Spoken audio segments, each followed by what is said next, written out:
Simon has an important announcement. Yes, thanks for coming, everyone. Well, you can still do two things at once. It's amazing. All right, so it's very nice of the UKFD team, obviously, to have us here. Thanks, guys. And so we, just ground rules. We talked a little bit about it. Don't get run over by forklifts. Be respectful of the people working here, right? We're the intruders, right? We're in their space, so we want to be really respectful of it. But we thank you guys for letting us disrupt your lives for a day. Yeah. They have a busy day, right? One of the MPs is coming by. They got customers in here. They got business going in and out. So we're lucky to squeeze in and just get a taste of what it's like in an e-commerce company. It's maybe a couple days down the road from you guys. So. Jason, take it away, my friend. Yeah, so hopefully you all enjoyed yesterday. It was great for us. It was great for Josh. It was great for Rob and Adam to see how you guys are using the raw marketing tactics to actually drive business. One of the things that you need to remember, and it's hard when you look at where you are to where Steve's been to where we've been. As you get higher, those tactics are still the same. It's still the same, it's just bigger numbers, basically. But the problem's still the same. You're basically trying to solve a problem, which your business is. You're just trying to solve a problem, which is how do you drive more sales, how do you drive more profit. So I met Steve 7 years ago? 8 years ago? Maybe more, 7, 8 years ago, and he come over and very good chat, we've become great friends, and he helped me and mentored me along the way. We've done the Strength Finders test, and it was like, shit, that's me. And that really helps. Strength Finder really helps me. Josh took it as well. And actually understanding what your strengths are and then understanding the basement effects of that is really important to me. So, number one, number 3 was competition, number 4, achiever, which means the plus side about that is I'm an incredible driver. Got to be competitive, it's got to be number 1. The downside of that is we can grow 100% a year and I'm pissed off. So you've got to learn to balance that out. And one of Steve's favourite sayings is, hey, give yourself a pat on the back and then get back on it. So it does it. So the strength finding is really good. So I really, one of the things you should do is really look into that more, really understand it more. So I'm going to go through just the basics of us as a company, where we started from the beginning, and there's a big topic in there which is going to really home in on you guys. And again, remember what I said from the beginning, the tactics and the issues and the problems are still the same. It doesn't matter if it's a different channel, it doesn't matter if it's a different source, the problems are all the same. So, how it all started. So I started the company in 2005. I started with a £300 templated website. I bought a computer for £50 and then we spent £150 on some marketing activity. We only sold one brand, which had 60 SKUs, which was a laminate brand called Quickstep. We had no stock and we drop shipped everything. And I was in an office 10 square metres, so about a third of this, which I managed to fit 4 people in. Not straight away, but later on. Let me talk about the good old days. So we, in 2 days, back in them days, it was all about Google organic rankings and MSN organic rankings. Everybody remember it? MSN. So it was all about organic rankings to get visitors to your website. So how do you do that? Google it, find out, you learn. Just like you guys do with the Amazon hacks and everything like that. So you learn how to do it. So we, in 2 days, I had number 1 ranking for all keywords in MSN. We, in 18 months, we had number 1 keywords in Google. In the next 12 months, I gained 2nd and 3rd rankings as well in Google. So we gained Google to have 1, 2 and 3 ranking places. We absolutely dominated the marketplace. We had more visitors to our website than our next 3 competitors in total. And after that, there weren't really any competitors. So this is easy. Buy links, rank in Google, get sales. So sales went like this. So we went for first year, that's the second year, first year with nothing. $750,000, 2.7, 3.5, 6 million, 9 million, 14 million, 19 million. You know what I mean? And at this point, I remember I'm looking back and thinking all these conversations I'm having with Steve and he's saying, you got to think of this, you got to think of that. I'm like, what's this going on about? This is easy. I'm way better than this guy. So we were going fast. We just moved to a new warehouse, 45,000 square feet, which was the old place. We were buying 3% of our products now direct from factories. We held over £1 million in stock, and we had about 50 staff. So the overhead and the commitment was getting big, and it was getting really big. But hey, it didn't matter. I'm growing. You know what I mean? No one could stop me. This is easy. Then this came along. This came along. Jesus. When I was writing this last night, I was shaking. Google Penguin, Google Panda. So Google Panda 2012. Between March and October 2012, we lost 60% of our organic rankings, or 55% of our visitors. We lost 160,000 visitors to the website a month. Overnight, £800,000 in revenue. To replace this, to replace 160,000 visitors from PPC was going to cost us £100,000 a month. The problem is, our model was built on free traffic. Our margins were built on free traffic. So we couldn't just then go and put our price up 20%, because the customer base is set with a margin. You're laughing at you go for that same shake as me.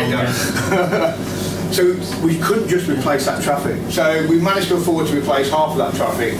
We regained £400,000 of sales we were losing, but we're still £400,000 down each month.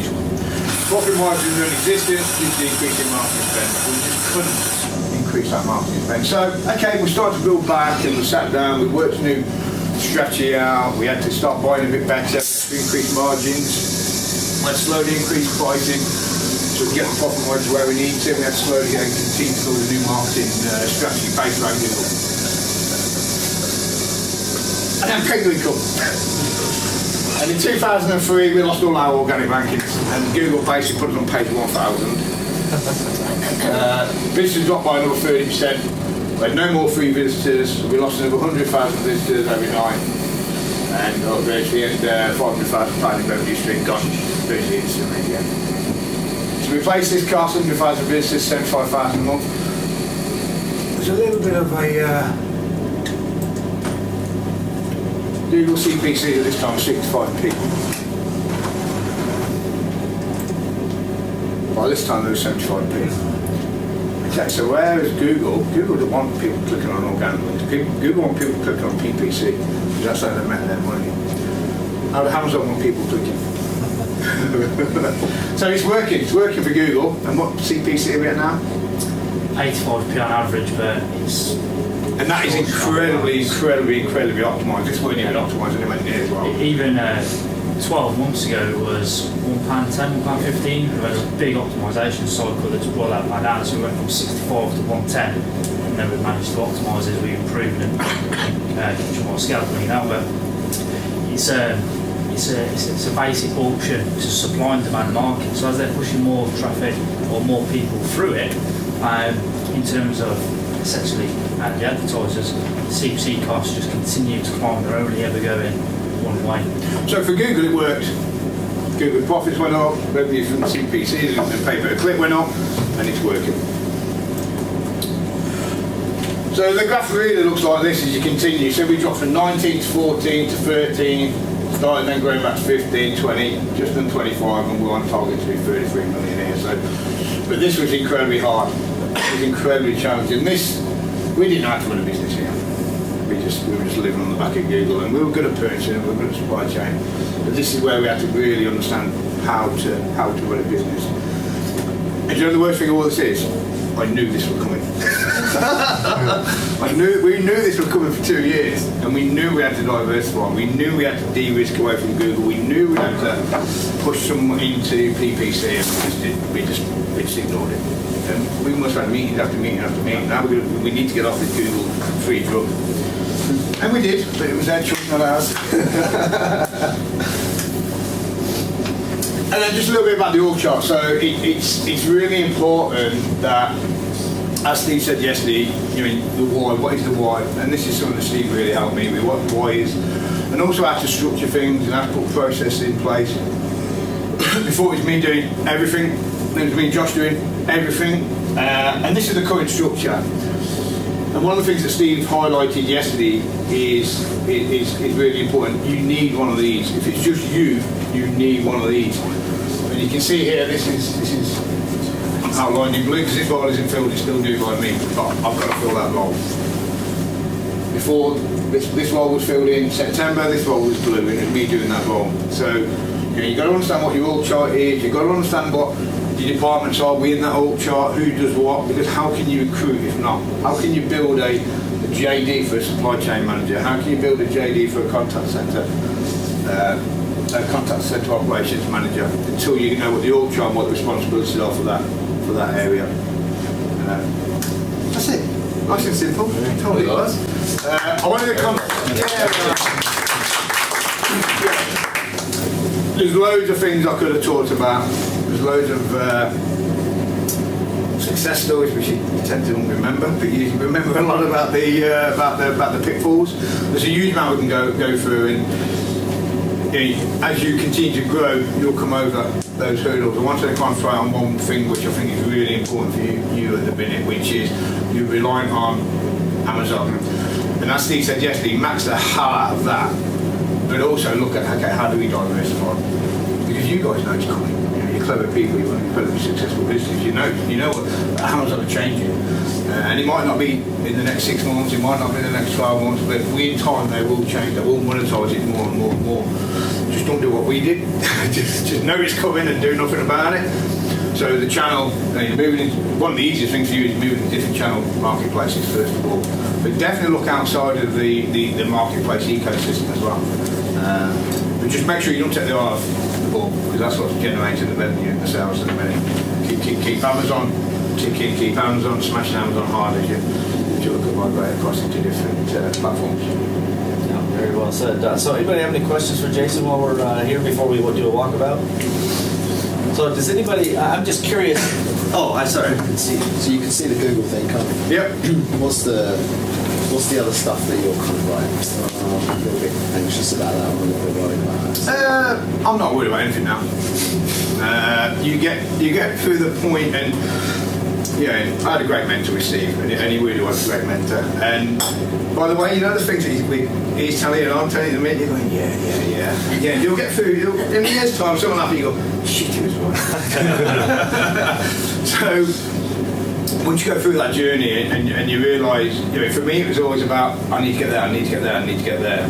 Now it's yes, that's where I want to get to. But I mean, if it's 4 years, it's 4 years. If it's 6 years, it's 6 years.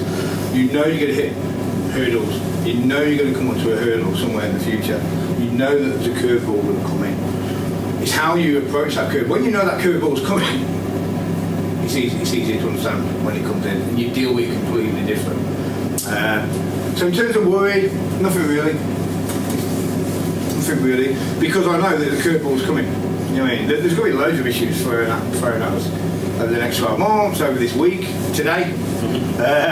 You just accept them, accept they're coming, accept that you have to hit them face on. Certainly don't ignore it, and just deal with it with the best of your experience at this point, and you'll learn from every single one. And after you've had a lot of them, and they are a lot of these, some are little, some are major, after you've had a lot of them, you tend to get into that position where you go, you know what, these curveballs are coming.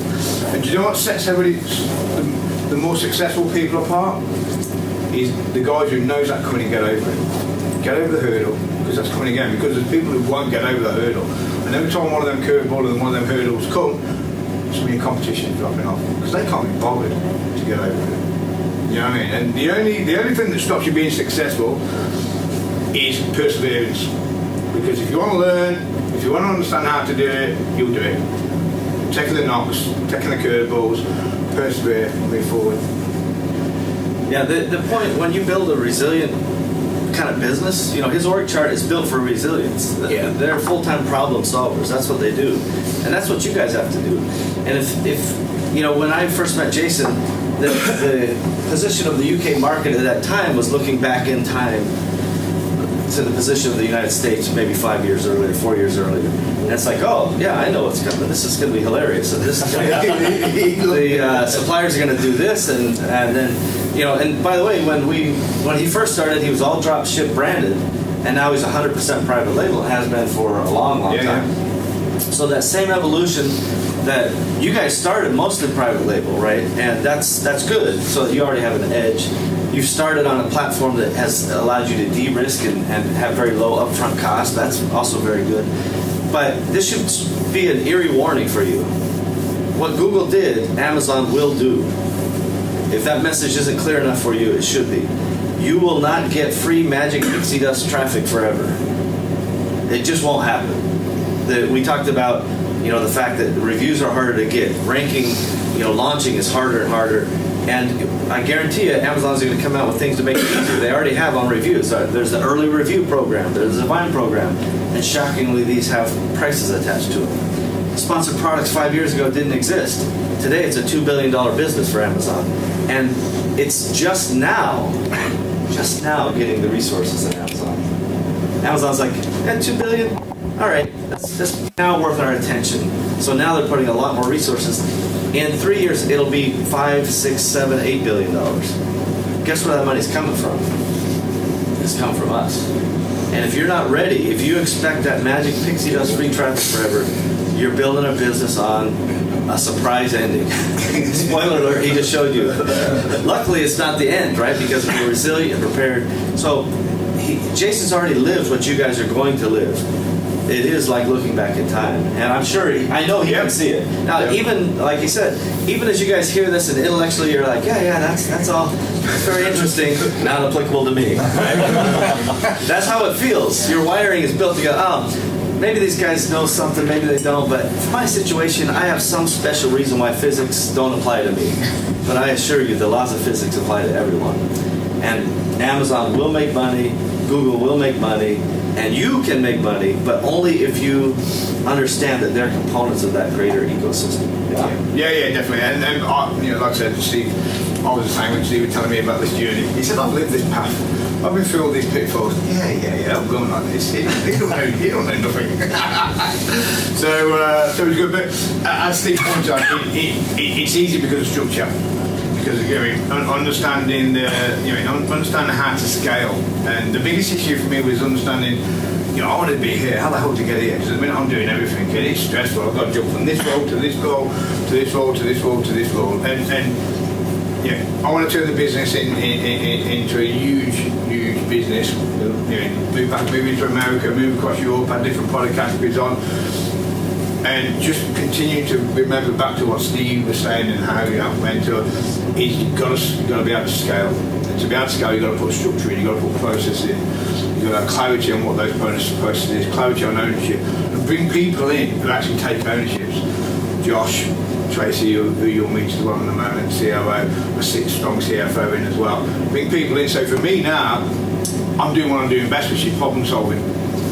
Problem solving for me comes easy. You look at my skills, it's all about problem solving, number one. Understanding problems and solving them. That's easy for me. The vision I see from a problem is dead clear. And everyone's got different skill sets. I needed that structure behind me to actually put it in. So when these come with a problem, it's easy. Do you know the easy part? I ain't got to put it in place, these have. And there's other people who prefer to be that execution side of it, right? That's the fundamental thing. So please, Michael, go ahead. Jason, obviously, the learning curve was pretty steep going, when it all went pear-shaped, shall we say. Tits up and Tits up is what I was going to say. Story in the morning. But did you hire an agency, a different agency to do that, or did you have the skills in? No, see, I hate agencies. I hate them with a passion. They aren't kicking out. You're more like a consultant friend now. I managed to mould you into my way of thinking. The agencies are. Agencies are a bugbear. There's some great agencies. Yeah. There's some absolutely really crap agencies, and the vast majority of crap agencies. The issue with everything, internally or externally, is management. It's how you manage them. Yeah. Having a clear objective of what you want from them to do. Yeah. Understanding can they achieve it or not. Get references, referrals in from people, speak to actually people who have worked with done it, and not just the ones they recommend, try and find numbers.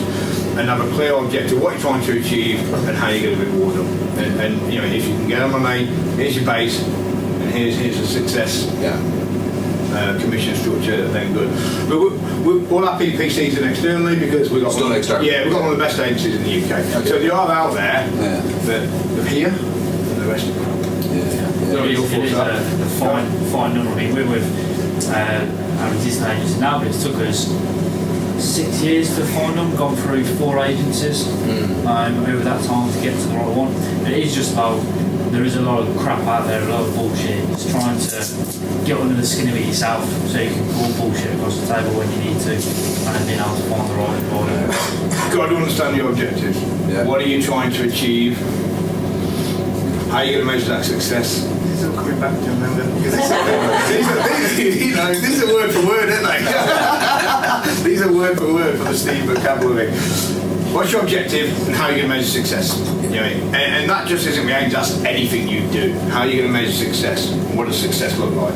If you don't know them three things, how do you know if you succeed or not, right? And if you don't know them three things and you haven't got them written down and you haven't got them communicated and you're not monitoring that report coming in, it will fail, 100%. Yeah, well, see, this is the fundamental point, and it doesn't matter if it's an agency or a staff member. Yeah. If you abdicate the responsibility, and you know this very well, you will get crazy varied results. And by the way, the worst results possible come from just, oh, you're an agency, you handle this, send me the money, right? Yeah. It's like that's not how it works. And that's the same if it's an internal person in your building or an external managed, staff member, VA, whatever you want to call them. If you abdicate, you're going to get crappy results. If you manage, you're going to get better results. If you're not a great manager, hire a manager. I prefer to hire good managers right off the bat, so I don't have to deal with the execution level stuff. You saw Jason's org chart. It's similar to how I view it. I can show you a copy of ours tomorrow, but I only want 2, maximum 3 direct reports. Like, I got naps to take, I got, TV to watch. There's things important on my agenda. But I do not want to be caught up in the execution work. I hate it. Now, I get it. I have the skills that, financial stuff or this, I can do it. I've acquired the knowledge. But the stuff I hate to do, I've given myself permission not to do over the course of time. Now, when you first start, you do what you got to do. But the paradigm we're trying to break today is the idea that if you keep carrying the rock up the hill yourself and think that's the way it always is, you will not scale. That's not scalable. When I first met Jason on the way to the office, I'll never forget. We're driving in his car on the way, and I'm asking him, so what are the hot buttons? What's happening now? And I don't even remember the details, but I'll just remember he just turned redder and redder and redder. And by the time we got to the office, man, he is furious. But not at any individual, not at me, just like, he's just frustrated. Yeah, it's like, this sucks. And I'm like, man, it could be a lot easier than this. And I suspect he doesn't drive to the office red-faced that much. No, it's so good now. But what you've really created here is it's a marketing machine now. Like, the product is kind of incidental to the extent that you've got the PPC, you've got target I markets. often report what we do still, but that's how we look at it. Yeah, my issue is that competition, that achievement. You know what I mean? Yeah. So I'd never look back and say how good we're doing it. Yeah, I know we're the best at what we do in the UK, but I'm always looking at what we should be doing. I'm looking at 2 years in front of what we should be doing and what we're not doing. And that's really hard, and that's what I've really had to temper, and that's why strength finding really helps me. Because now I realise you can't do that shit at this point. That's in the future.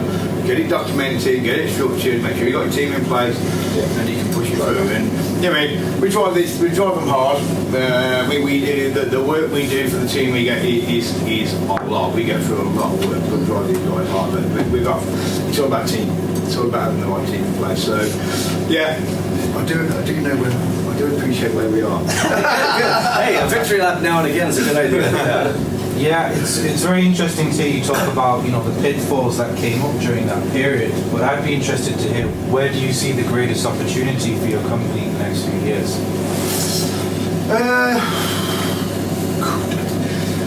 Over the last 2 years, digital has just gone for a complete new revolution. Absolute complete new revolution. The amount of people that's using digital for everything in everyday life, and obviously smartphones has been the biggest driver of this. The first thing you do now when you think of something is you Google it. Google it, get some information. Obviously you've got social media, so Facebook is a channel, an advertising channel. It's just going to be absolutely huge. obviously you've got different generations coming through, you've got different generations use different technology, so the younger generation don't like Facebook. As they come through, what they are, Josh? That's where you get young people. So they're on Snapchat, so yeah, there's so many ways to be able to communicate with people. It's absolutely, it's fantastic in the future. So our job is to continue to see how we can engage with people across different channels. Get them onto the website, use machine learning. We're putting a huge amount of effort into machine learning to understand how we can use the data and the trends to actually drive business. You know, nearly 4 million visitors to the website last year, or sessions to the website last year. You can't manually do that. You need to get machine learning to tell you. And the stuff that that can tell you is absolutely unbelievable. Every 0.1 additional conversion rate generates £3.5 million a year in sales. 0.1%. Easy. So it breaks into several areas. Number one is, how do we understand these new channels that are coming on board? How do we understand how to actually market across the consumer base and the different demographics of the consumer base across them? Down into how do we use technology to deliver the insight that's going to give us a competitive edge. And after that, then we're moving into different product categories. So we'll look at different product categories along the same kind of big ticket home improvement type that we're looking at.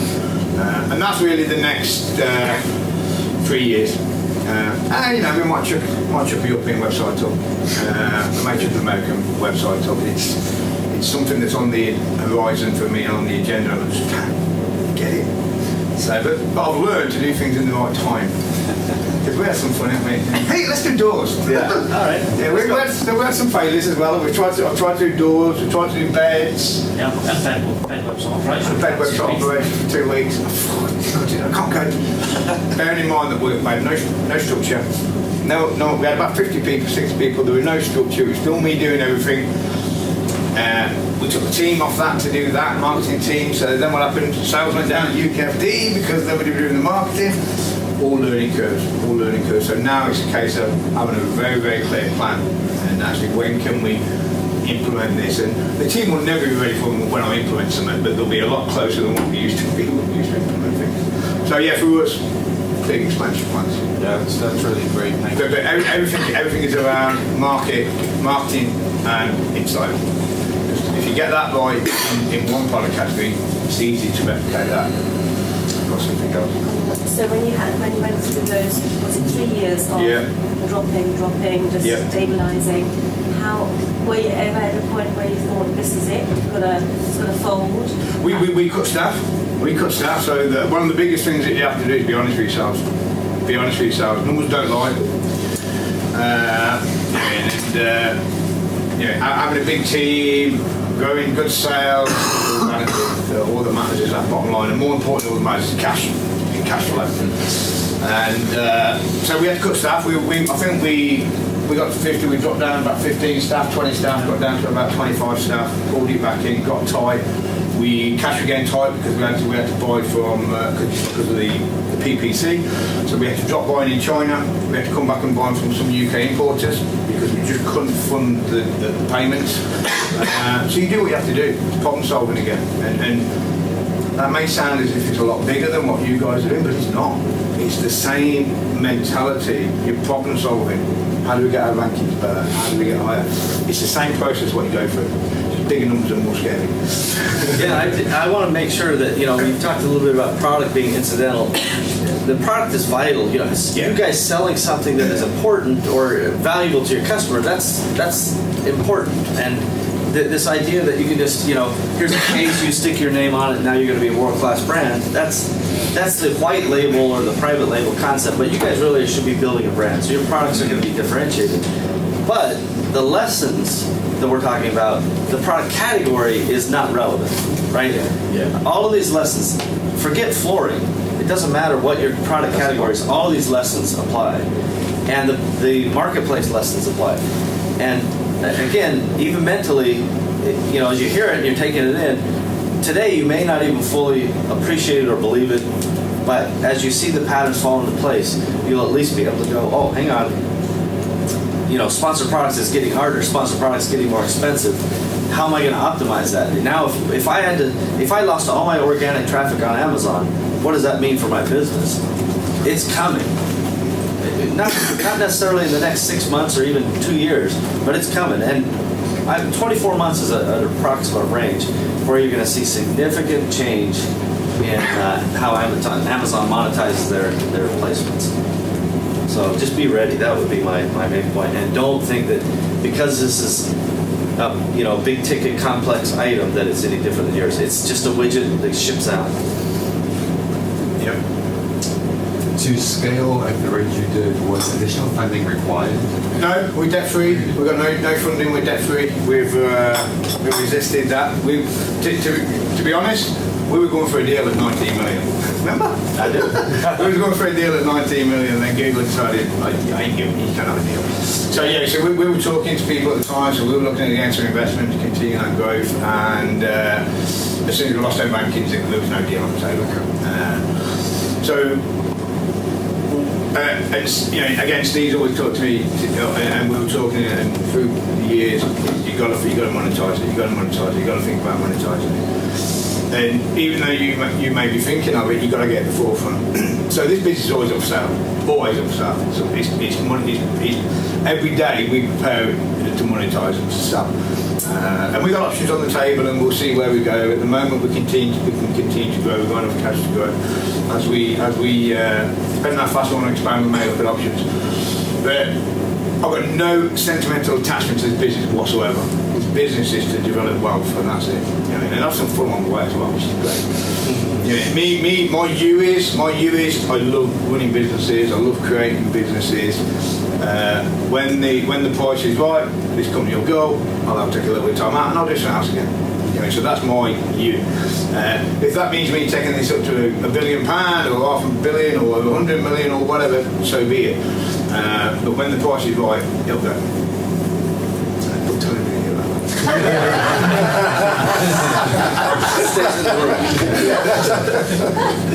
that. So yeah. That was a great experience, and everything. I'm here where we are today, and we're successful in all those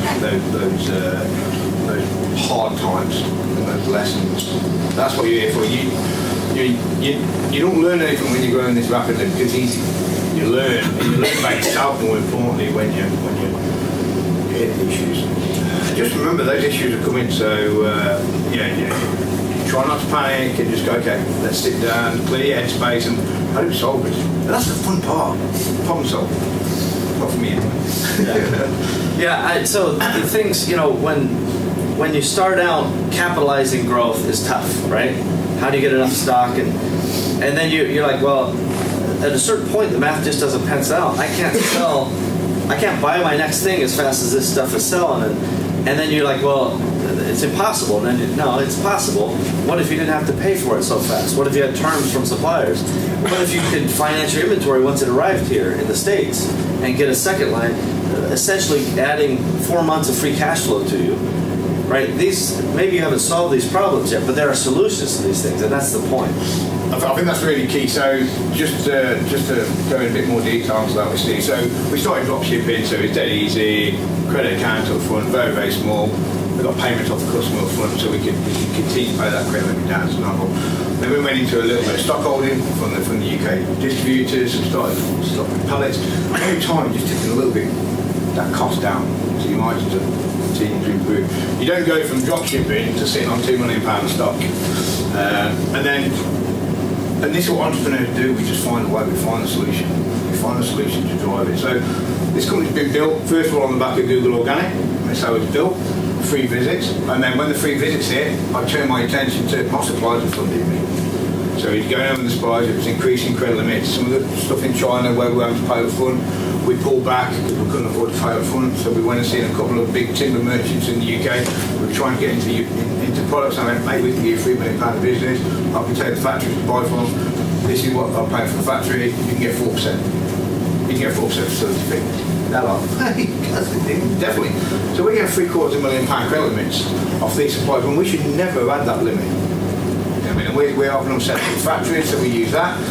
And then as we continue to grow and cash improve, then we started going, actually, how we're going back to this factory. And that's our factory, our factory. So we go back to the factory direct. So every time it's just how do we grow the business? How do we grow the business? It's just problem solve. And everything you look at, just look at everything 360. You never look at anything straight on. Look at the whole sphere. You mean what's the angles into that? And there's different angles into everything, and it's just trying to understand the angle that fits for you. So, and now we're in a position because we're getting very, very profitable. We're in a position now where we're using trade financing.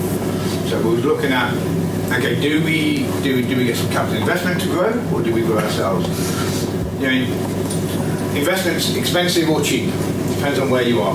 You know, if it depends on whether you need that money or not, or how you need that money. So we went and got some trading facilities set up. So Sinosure in China, we went and set up with them. So we've got over £1 million credit with them. We get 90 days, 120 days. Not cheap. Not cheap. We get charged 0.75, 0.8 a month. But it's certainly cheaper than going to get some investment money at this point. So it's just working them ways. Okay, how? And it's going to be different for everybody. Some people are going to want to get investment. Some people are going to want to start out. It's what's right for you, which is where it comes back to you. Yeah, what's for you? Your wife. Or your wife, sorry. So it's a quick one on Sinosure. Yeah. Are you dealing with them in the UK? No. We go through So- Sweden. But they serve the UK customers. So the website says they've got a UK office, but I've filled in the form several times and then got called back, and there's not a number. I'd go through, and we've got connections if you guys want to connect with you, real quick. I'd go through a third party. That's how we usually go to. Your factory should be the one to go to Sinosure. Yeah. You should donate. Oh, excuse us. Yeah, sorry. Yeah. So I know some guys know stuff and other guys don't. So if you want credit terms, the simplest answer is you go to your factory. First of all, as a matter of practice, you should have more than one factory who can make your key item. You don't have redundancy, you have risk. Okay, so that's number one. But as a result of that, you're going to get another price from another guy. And that price you get should be, oh, by the way, I get net 60 from the day it ships, I'll pay you 60 days later. And you know, they may say, well, no, we don't do that. You'll hear every excuse in the world. Oh, no, that's not how China works. Believe me, Walmart doesn't send 70% over, okay? And the way they do it is Sinosure is a Chinese-owned finance company. It's a credit insurance company. And they will back 80% of your receivable. So now the factory's only risking 20%. And they can even take that guaranteed receivable to their bank and get upfront funding on that. Costs them a little bit. You know, let's call it 0.5% per month. You're a little less, you know, 0.7, 0.8. But you guys just assume it's going to cost you 1% a month. So you want 60 days, that's 2%. Right? Yeah. And would you gladly give 2% to have 60 days of breathing room? Right? Pretty easy numbers. And again, 90 days is just 3%, right? The key with your factory is if they are like absolutely not, then you find a factory that will. Yeah. And believe me, they will. Again, I've already told you guys, read the book Poorly Made in China. All their negotiating techniques are articulated in that book. Poorly Made in China. Every lie that you will be told is in that book. I'm not even joking. But they're just negotiating positions. And if you don't know who your adversary is, then you are, it's when you play poker, if you don't know who the sucker at the table is, it's you. And in China, they know who the suckers are, okay? And believe me, they're brilliant. I love them. I got a full-time China team. And I was telling, I think it was Chris and Nicole, we've been doing business there many, many years, hundreds of millions of dollars over the years imported from China. And we still have issues from time to time. Now, far less than the average guy, for sure. As a percentage, it's microscopic. But credit is easier to come by if you understand the Sinosure. And when you tell your factory, listen, I'm going to get credit from somebody. If it's not from you, that's fine. But you can just go to Sinosure and get credit insurance. So we shouldn't be having this argument. And again, when you read that book, you'll know they'll try to call your bluff and then tell you. So there's another method, and this happens at larger scale. So I don't know this particular company, but there's another methodology. If you do at least 3 million in purchases from China, then we can turn you on. So let's just say that you have the perfect supplier. They're the only guys on the planet who can make this, and they just simply refuse to give you terms. There's another Chinese-owned company. Their name is so long that I won't bother pronouncing. You won't know it anyway. But they, again, Chinese-owned. They will come in, and the day the product ships, they will pay the factory 80% down. The other 20% comes when you pay. So this is upfront funding. They still back it with Sinosure, by the way. But if you do at least 3 million a year, then we can introduce you to that type of company, and they will actually pay the factory, and the paper then is owned by them, and you pay them, which is kind of probably how this works, right? It's just similar, You yeah. pay DS. Yeah. So the other one is speak to your banks about import facility as well, because we've got a big facility with HSBC as well, an import facility. If we pay people with HSBC, then the price is, we're facilitating that. So there's a charge for that, and with DS, so we're paying less because we're doing that. If you want to do it the other way, and a couple of companies, a couple of the factories we've been to are, and one of the went out to, I've visited them 2 years before, it's like, we never do credit. And it's like, this is how we do business, and we use the concept through Sinosure, and they went, we can give credit instead. Yeah, there you go. So you just use it, that's it. Most people give credit. It's all about leverage. If you have none, they have it. And I will just say, so we had this problem I shared with Chris and Nicole with one particular supplier. After 10 years, and at least 10 or 15 million of volume with this supplier, they pulled a problem. They made a problem they shouldn't have done. They knew it was wrong. We busted them on it, but now we had to fire them, and that business was growing, so we decided to replace them with 2 or 3 other factories. We visited 8 or 9 factories in a week. Every single one we showed up and go, by the way, here's our price, here's our terms, here's our specs. If you have any questions or objections, let us know. Otherwise, this is the way it is. A couple of them tweaked the prices even lower because they knew we were in the market. Not one of them held back on terms, because once you're established with Sinosure, and all of you, believe it or not, you're already established with Sinosure. If you've exported anything from China over, let's say, $1 million over the past couple of years, then you're already on the records. They know everything you've ever exported, whether you know them or not. And so they'll just look back and go, well, they've been around, they've already done this much volume, here's their starting credit line. A lot of people don't know this, but it's a normal thing. You wouldn't find that something that's going to work for you? Yeah, essential. Exactly. So, when the central so talk about some data visualization. Sometimes it's the easiest way to rather than just make best use of their data. That's no, and that's no in green. It's 100%. Very, very clear to understand what's going on. Okay, so Rob mentioned this yesterday, this machine learning talk. So it's really important to figure out people, not just the individuals. So one of the things that we did is invest in smart people, and that is critical to understanding. So obviously you can go from Upwork is a very common thing you probably use. Something that we've been involved in a little bit is Measure Match, which is like Upwork for data analytics. So it's a very niche area. So you can check that out. You can go and hire people from around the world for 2 days or a month or whatever it is you want. And we used people in internships as well. So we had a data scientist from Oxford, I think, we managed to get for free for 2 months. And she just gave us some really good insights about actually Weeboo. It's for Holland Navarra, the sort of vitamins brand. And Weeboo, she found a sort of whole lot of traffic. There was Chinese students ordering Holland Navarra products and taking it back because they couldn't get it in China. Promoting on Weeboo. So, really interesting information basically for free using internet. And of course, if you can't hire someone, if you've got the ability, there's some really good things. So General Assembly I've used quite a few times, courses from Excel to data science in the US and London. Linda.com, Coursera has some great courses from data to performance, logistics. You can pay a small fee, or I think you can invest in it for free. So invest in yourself and your knowledge because it keeps changing. if you're going to scale, everyone talks about scale, but we need to keep up with what's going on. So that's really important. And process. So one of your initial talks yesterday was the big building foundations, and that is really important when we talk about data, I think. So Jason mentioned it before, getting the structure right, so I'm just jump over here. So I do this measurement framework, and I think this is a really worthwhile exercise, setting aside half a day, and it's going to be different for each company.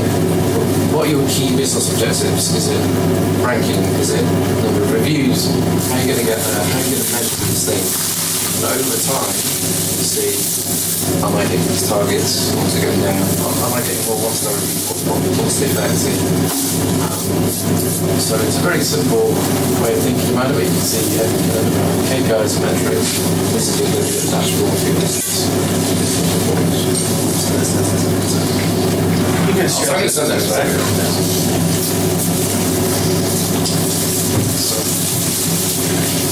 Seems familiar, right? Yeah, I'm so excited.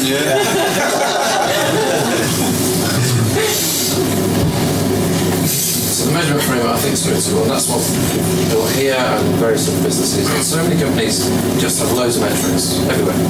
We've got page views or whatever it is, sales, revenue, don't actually have this. Simon, I mean, you mentioned it the other day, the calendar, the context. You need to track what you did when, so you can understand the effect it had on your sales. I went out of stock on this at this date. You can't remember, you just can't hold it in your brain. So being rigorous is really important because machine learning is great, cool, but the basics and the rigor was what's needed for success. And tracking errors, things that go wrong is really important. So, for example, page speed, something people can do. It's not quite as relevant, but anyone's got their own website. Had a look, and it's quite a slow page, running Google Insights. And someone had optimized the image, so it's like 10 megabytes to download on your phone on 3G. So of course, it's a huge bounce rate. People don't want to download or wait for it. Your number of unsubscribes, the number of issues that you're having, whether it's customers, they're going up or down. So, talking about just tracking issues, these are some tools for telephone tracking, which may or may not be relevant for you guys, but I put in telephone tracking in Rackspace in their big sales operation. And then we noticed a strange anomaly. Every Tuesday, the number of error calls that just were being just spiked. I spoke to the sales manager. It turned out the whole sales team would go for a meeting, and the calls weren't being rerouted correctly. So they're missing a prime hour of sales. And if we hadn't had the call tracking, we'd never noticed that. So, even that probably made a huge difference. Very simple, but effective. Something else that is really relevant, Excel 2016 is a really good forecasting tool. It's dead easy. You don't need data science, just plug it in, and it will tell you, predict with historical trends what the output's going to be. So it might be of interest to have a play with that. I just looked up YouTube, and it's pretty simple. Okay, so one of the key things we've been working on here is some analysis for traders. So they have a big business arm, they have consumer, they're trying to improve the B2B customer.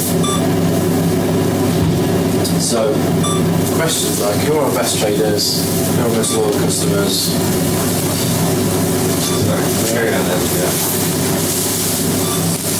Which customers must we retain? And send these around. So they're really hard questions to answer. So how do you do that? So we use the technique of RFM, which is recency, frequency, monitoring. That's the battery time. And here we have the score. We can assign the recency score. It's 4 to 5. We can just go through it. Just do it. It's going to be different for every business, so you need to understand what these are. These are the champions, the loyals, noticed in a while. So what's going on? These people just dead to us. Oh, sleeping, not dead to me. Yeah, well, you know, you don't look dead in presentations. That's true. And by revenue, so this seems a bit messy, but these are the loyal, these are the champions. But actually, potentially loyal, if you start to add these up, this long tail becomes quite significant. Very actionable straight away segments. There'll be no, well, these guys need a phone call. So really interesting that we can turn that into a percentage of customers. This is taking a subset. The numbers themselves are not. We just look at sort of a tree map. Easy to see what we need to do. Okay, so the other tool I want to mention to you. And so, sorry, RFM, just to finish that off, that is a thing you can just do in Excel. I've got a link up to do it. It's pretty straightforward. I did it, so. Yeah, exactly. So good. Right,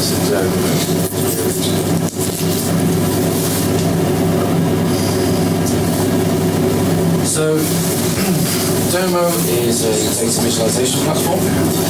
Now there are several others. Tableau is one, Power BI is another, good one of their own. But the idea is that you can run entire business intelligence from, well, not run it, but see the performance in one place for all these areas: client services, IT, HR, finance. And it may not be so relevant for all of this, but let's have a look at marketing ROI. They will drill down. This is sample data, just so we'll see social and digital trends. So the really powerful thing here is drill down to any of these visualizations. There's 400 built-in connectors, so you can bring in your Facebook data, AdWords data, targets from Excel, some Amazon data, logistics data. All those data sources blended together in one place, and you can view on your phone. Great, but you can also get alerts as well, and this is something Power BI does as well. So you can see when something drops by 20%, right, need something to take action. If you're managing so many channels, so many markets, it's really important to jump in. So here, this is UKFD data, so you can see over time the trends. Wow, there's a big drop there. But because we can set the alerts, I can get told about that rather than Jason coming down and showing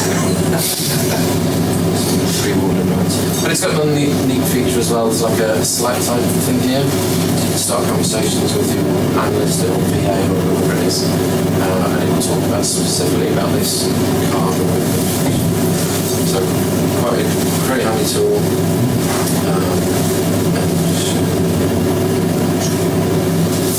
So this is what we're building at the moment for using this tool. Services, all these different tools you can connect to straight away. Dropbox to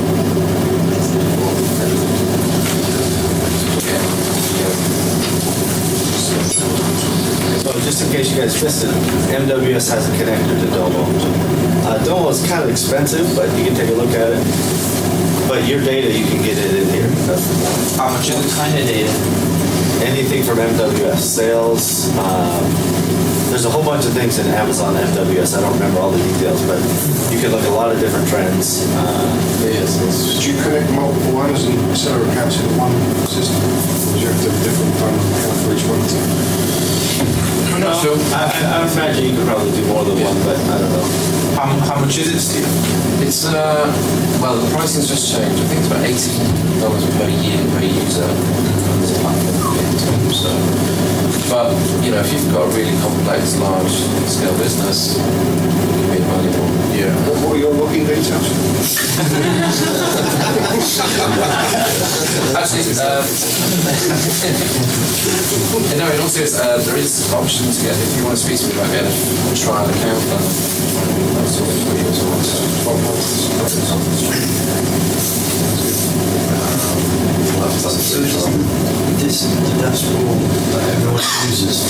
So everyone's going to be using the idea is we're going to create this performance dashboard. There's going to be executive and that's going to drill down to really quickly sitting levels. Doesn't NetSuite do a lot of this stuff though? NetSuite does some of it, but it's getting the data from NetSuite. It's very difficult to analyse the NetSuite. You can't blend it easily with the Google data. So our PPC campaign went up once that happened to samples. I'm trying to get those. They're just in spreadsheets everywhere at the moment. So, like NetSuite is the ERP will show dashboards that are based on user roles most often. Yeah. And even when they show aggregated data, and even when you can dive in, it doesn't have that connectivity to these other, or the ability maybe to see if you can correlate data in some way. Yeah, sure. So even with an ERP system, you'll often use an outside business intelligence, that's the BI initials, to find another way to look at it, to just keep diving in and answer questions. As executives, you should be curious. You should always be curious, right? Looking for, and I only see, pictures show me trends.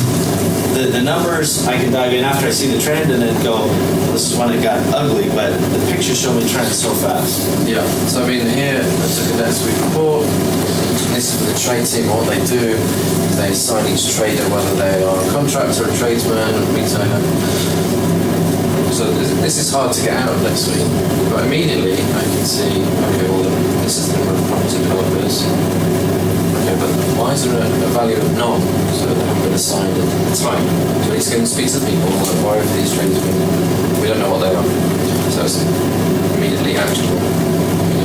Click on it again, and dive absolutely into the live data.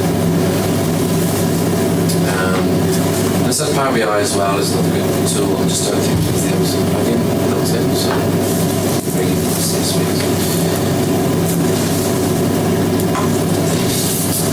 yes, and each of these cards we can talk, you can start a conversation about. So it's going to be a really helpful way of managing performance against that measurement framework that I talked about at the beginning, which I think is critical.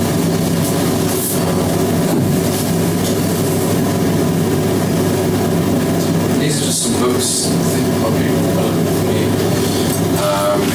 Data Smart is a guide who's written onto data science in Excel, so should you be that way inclined. Marketing Analytics is a great book if you want to do, it has the RFM example, it has the price forecasting, price modelling, so you can try out different prices, what effect is that going to have. The first two chapters are going to make you really good at Excel, so I really recommend that. If you wanted to get into Power BI, this is another to do it. This is a general business book that I found amazing, I always recommend it to everybody. So it's about thinking about understanding mistakes, what you're good at, what you're bad at, but how to improve the business, which I think reflects what you're sort of trying to do with data. You're really careful on it in general. Okay, so any questions? Good questions, anyone? Anthony? So, I think it's a dumb question I'm asking anyway. So you talked about the Chinese students that were like buying stuff on Farrow. So you don't obviously, the data doesn't tell you that, it just tells you, you just kind of see a blip, you see a change on the graph, and then you have to go and dig in yourself, right? Well, actually, because she was a Chinese student, we saw that these postcodes were in the student areas. We saw the photos of Weibo. So we just write that together. So it's an affiliate on Weibo promoting products. All the brands of Chinese students in the UK market. Great potential partner for any natural products, right? The Chinese love to bring in fish oil and vitamins and baby milk and all that kind of stuff from outside. I think the affiliate's making about 20,000 a month.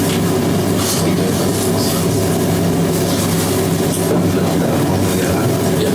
Are there kind of reporting suites then? Because again, I'll have all the marketing analytics and have you trying to pull it all together in one central dashboard without spending too much money. Is there other methods of doing it in terms of kind of pulling the data from API feeds and building a dashboard? Or? I mean, the simplest way is Power BI is pretty much free. But you have some of the APIs that you want to bring in a spreadsheet on a daily basis, which is really fine.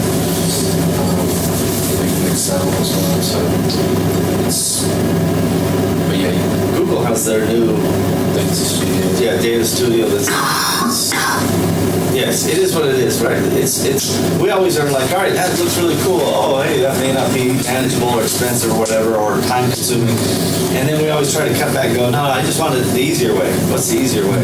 But there's not always an easier, better way. In fact, what I find in the Amazon space to be the most troublesome thing is that you guys are constantly neck deep in spreadsheets, right? Your whole lives are spreadsheets, or you're living in 5,000 separate tools, like the graph shows, right? And living in so many tools, which then you export to try to overlay with other data, it's a nightmare. So there's no single center database, and that's what an ERP is all about, and that's, that's the horizon to be solved. It's a complex problem, complex answer. Yeah, management by spreadsheets is always incredibly hard. That's why they've moved away from that and said, right, we need something else. We just need to know what's going on. And that becomes a single source of truth then. So when someone talks about AOV, we've got a clear definition of what that is, and that doesn't change from spreadsheet to spreadsheet. Actionable data. You'd be surprised how many errors are in those spreadsheets, by the way. In the best of us, things just get changed. So, any other questions about kind of management, big picture analytics? If not, I want to just call attention to the. So you talked about your rack space, the call centers. Yeah. So you guys don't. None of you guys take calls right now, right? Okay. So over time, we know Amazon guys who actually do take calls, right? Customer service calls or whatever. But as you do that, you should consider putting in a call center type of system, which is now can all be cloud-based. It's, I don't remember. We tried an open source solution for our Philippine office, Asterisk, and it did not work well, although I think it's fine now. So then we paid like a VIA $250,000 or something to get the IP phones and all the. Now, for like $50 a month for a user, you have far more functionality than we ever did. So it's the same world of building it yourself at great expense, or $30 a month on Shopify, right? The evolution is just better. There's a lot of VoIP systems. It's all VoIP now. But the key is it's not just, the ability to route a call from one place to another. It's getting the measurements. Like the dialer screens I called your attention to upstairs, they know exactly how many calls are in the queue. They know how long the average hold time is. They know the average talk time for every person, for every agent, for every call. And you'll find some agent, they're talking twice as long as the other agents. It's like, hey, let's move it along. What's happening here? And you can also listen in on calls. You can barge in on calls. So as you start to develop a reason either to have inbound or outbound customer service or sales activities, you want to measure them. That's the point. If you've got one guy doing calls, it doesn't really matter, does it? Well, you start building a team up. You've got to have that. I would, even with one guy, I would pay the $50 because I'll tell you, he found a gap in Rackspace system they didn't know existed. Everybody just saunters off to a meeting. And here, before they had, when I got here, whatever it was, 7 years ago, I'm like, hey, what's your call center system? They're like, yeah, there's that wall over there has a bunch of wires and they go to all those phones over there. I'm like, okay, I get how a phone works. I said, where's your call center system? They had nothing. And so over time they put in, and they had no idea how many abandoned calls they got every day. They just assumed they were keeping up because they were busy and things were happening. But when people are gone or they're chit-chatting in the bathroom, calls just get dropped. And until you measure it, it will not be managed, right? Correct. You put it from yourself. That's the way you Hold it. It's $50 a month, and I'm telling you, the data is gold. And Pinkowski used to always run around going, "No score, no game." Right? If you don't keep score, nobody's playing. And it's extraordinarily motivating to the people to keep score. Right? Where you can go, hey, look at our revenue per call numbers last month, or our profit per call, or our time on call, whatever they're measured by. You just start putting those numbers up on the whiteboard, and pretty soon they'll start asking questions like, what's up there?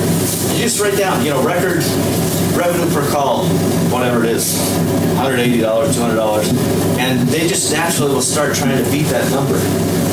This is a management technique. Instead of beating them down, go sell more stuff. Go, hey, there's the number. wonder if that's breakable. And then they'll do the rest. There's a second byproduct of that too that is easy to miss, and that is I've been surprised how employees worry about their job. Right? They are concerned that they're going to be out of work, and they're trying hard, but they know there's things maybe outside of their control. Is this company healthy? Right? And when you start sharing these numbers, and they start seeing the numbers get better, and they're getting better because they're trying to make them better, they get this sense that the company's healthy and that they can, they'll be all right. There'll be a paycheck next month. They don't have to worry about that. And that relieves stress, which allows focus to start doing a better job, which runs the numbers up, which relieves stress. And you get into this virtual cycle. But until you've got employees, you don't know how they worry about the health of the company. And you don't want them worried about it, so you don't tell them. And that causes a lot of worry. So sharing numbers helps. Yeah, I can't stress that point enough. In the absence of information, they'll make it up themselves. And by the way, none of it's good. None of it. Every assumption that they make in the absence of use, giving vision, and giving clarity will be a negative assumption. Whether it's true or not, it's actually, if it is true, you should get that out front and say, here's how we're dealing with the negative news, whatever it is, right? I've had to lay off guys. We've had to, had issues, and it's like, hey, deal with it, fail fast, get with the program. But even when it's good news and you're not talking about it, you're walking around happy as a clam, they're still assuming the worst. And they have extraordinary ability to create fiction. Everyone does. We all do, right? Even in your own brain, you probably come up with many scenarios that may or may not be realistic. But your team will always try to fill in the gaps where if you don't provide vision and direction and benchmarks. And I think there's nothing more motivating than sharing directional benchmark information. They'll do the work because they want to succeed. People want to win. Natural. What are we doing? You want to do the tour now? Yeah. We had one in the restroom. Yeah. Okay, Anthony. So I'll just track them down. Well, we also. All right. Who came in a car that was driven by one of us? Oh yeah, I think we have that settled. Oh, did you already sort it out? Yeah, I think we're on. Okay, I'll leave it to you. Okay, but I'll throw it back to you. But we're gonna have to order the taxis ahead of time. Yes. Yeah. Have you done that? No.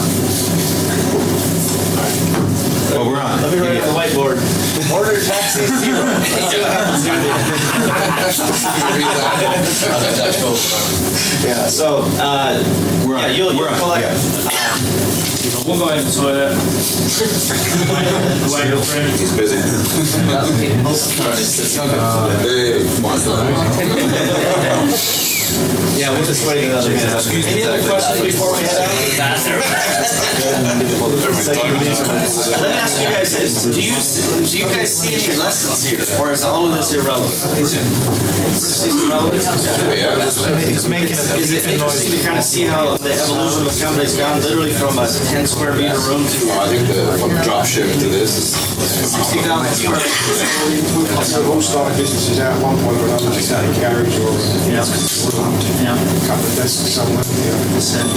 It just evolves on. I mean, as Steve said, we were saying it's the third kind of premises of Steve's business. The first premises was a small office, and then we knocked a wall through to the office next door and made it 2 offices, and then we got a garage over the road, and then a garage wall through to make it 2 garages, and kind of that one premises started as 10 square meters and probably ended up as being 4,000 or 5,000 square meters office space. Jason said about this first room, we managed to get 4 desks in there. Yeah. I remember doing that so many times. It's like, right, we can't get any more desks in this one. Yeah. Move to the next room and get another couple of desks and just squeeze as much in as you can. Obviously, that sandwich farming at the moment, which is probably one of our stickiest operations, that started outside of the door of the 10 square metre office with an office chair, with one knee on a sample and a jigsaw. And then we were doing, I think it was a Saturday, we were doing some work and the phone rang, everybody stopped, I was giving the jigsaw, Jay slammed the door shut, but I was jigsawing, and they blew up on me because he had slammed the wire in the door. So we had to put a new jigsaw for a Professional setup. Yeah, that's right. Top-notch large organization. So yeah, we'll see that contrast now. I think we're good to go. Yeah. Just do the tax we could like